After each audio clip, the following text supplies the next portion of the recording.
and he's really blown the doors off Brands Hatch by planting it right on the front row alongside former champion Chris Bray. So we're looking forward to they're on their way. Okay, Brian, where are you now then? Here they come. Here they come. And for those of you who don't know, Apple MG, one of the leading MG dealers in the country, they're based in Gravesend and also in Mepham. So if you're looking for MG, then Apple are the people to go to, and this is going to be a grid start rather than a rolling start. The days of the rolling starts have gone. Leastways, I hope that is true, as it was last year. We used to have rolling starts in these MG Trophy races, but now we have a standing start despite the presence of a pace car. So let me walk you through the grid. On the front row, 3 and 1. 3, Chris Bray, champion the year before last, and a very fine driver. And alongside him, the man who carries the coveted number 1, the reigning champion, Streather, who has really qualified brilliantly well. On the inside of row 2, 69 Paul Luty from Scotland and 99 Doug Cole. On the third row, 8 and 22 Ben Jakes in number 8 and Gary Wetton in number 22. On the fourth row, 16 Robin Walker and 11 Andy Campbell. On the fifth row, 17 Oliver Barnard and 6 Ross Macar. On the sixth row, 5 Julian Penfold and 23 Paul Savage. On the seventh row, 41 David Williams and 65 David Koskila. On the eighth row, 95 Mark Koskila and 20 Ewan Kitson. On the ninth row, 13 Tom Fitzsimmons and 52 Ian Evans. And on the 10th row, the man who lives next door to Brooklands, what a wonderful place to live, Mike Koskila driving number 75. Here they come then onto the grid.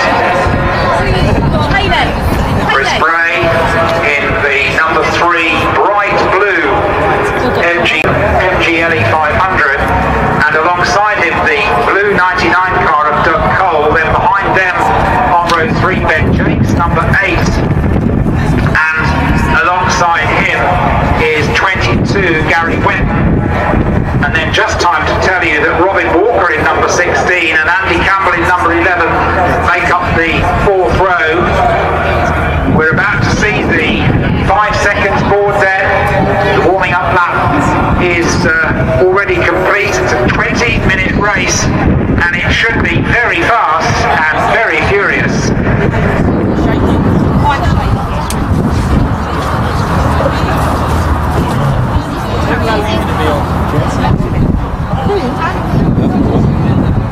The seconds ticking away. And it's go. And look at the start that Paul Luty has made, tucking in behind the tail of Chris Bray, and Paul Streather rather getting squeezed out there. So it's Chris Bray, then it's Paul Luty with Doug Cole, I think it is. Paul Streather trying ever so hard up Halewood Hill to be fourth, but he's forced wide onto the less than ideal line actually through its hairpin.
by Andy Campbell from, who is it, Oliver Barnard in second place and Ross Macar in third position. Leaders almost ready to complete their second lap. And look at the wonderful dice that's going on for second place between Paul Moody, who is it, Ben Jakes, and Doug Cole.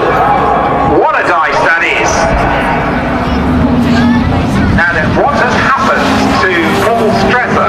Well, nothing has happened to Paul Streather. It's up to sixth place. That's where Paul Streather is. So it's Chris Bray at the end of the second lap. And not surprisingly, he set the fastest lap so far of the race. That's usual with the leader on the first of the flying laps, 55.288. That's exactly a second outside his pole position time. But he's already 2.3 seconds ahead of Paul Moody. And running a little bit wide there is third place man Ben Jakes there at bottom bend because he's under enormous pressure from Doug Cole in the 99 car. There those three go now. A puff of smoke there from Doug Cole as he brakes very, very late behind Ben Jakes' car. But here's the leader onto Brabham Street, all ready to complete 3 laps. It's Chris Bray, former champion, Paul Moody, and then side by side for third position it's Doug Cole and Ben Jakes. Is Paul Streather making up ground? Well, he was 0.8 of a second behind Ben Jakes at that time as they crossed the finish line to complete 3 laps. So we'll keep an eye on Paul Streather's gap. Gary Wetton in 6th place, Robin Walker 7th, and the class now being led by Oliver Barnard. So there's been a change there ahead of Ross Macar in 3rd position, Paul Savage in the class, Julia Penfold in 4th position. And then in the 3rd of the classes, that's Class D, David Koskila ahead, that's the number 65 car, ahead of Mark Koskila. So the two brothers going very well indeed. Now Paul Streather was 0.8 of a second behind, and it's come right down, it's come right on down. It's only 0.1 of a second now, because look, on Hailwood Hill, Paul Streather is right on Ben Jakes' tail and gets the wide line into Druid's hairpin to try and get a slingshot on Ben Jakes as they hurtle down into bottom bend. Look at this, ladies and gentlemen, the black and green car of the reigning champion pushes Ben Jakes wide there at bottom bend, and they're side by side, and Paul Streather trying to go for a gap that almost wasn't there, keeps his foot in it and goes high, wide and handsome into clearways, and he's right on the tailgate of Ben Jakes. Look at this, Bray, Moody, and then it's Doug Cole, and then Paul Streather.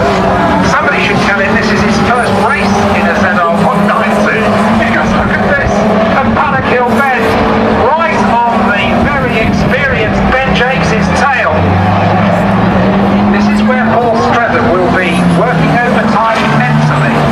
His physical attributes, he'll be driving the car, but he'll be working out where he can get past. Is he going to get past on the inside? What he's got to watch, of course, is that he doesn't force his way BTCC-like through a gap that doesn't really exist, and that, of course, can end in disaster. And these drivers just simply don't have the bank balance to be able to pay for disasters too often. Chris Bray. Is Chris Bray being caught by Paul Moody? Paul Moody set a best lap. Oh, yes he is. Chris Bray is being caught by Paul Moody. Paul Streather being forced high out and hung out to dry, really, which is what you'd expect. That's what Ben Jakes has got to do, of course, to try and keep the young lion behind him. But look, as Chris Bray charges into bottom bend, you can see now the gap has come down between his bright blue ZR and the yellow LE500 of Paul Moody. And then, well, that all leaves Doug Cole rather lonely actually in third position. And yeah, has he done it? He's done it!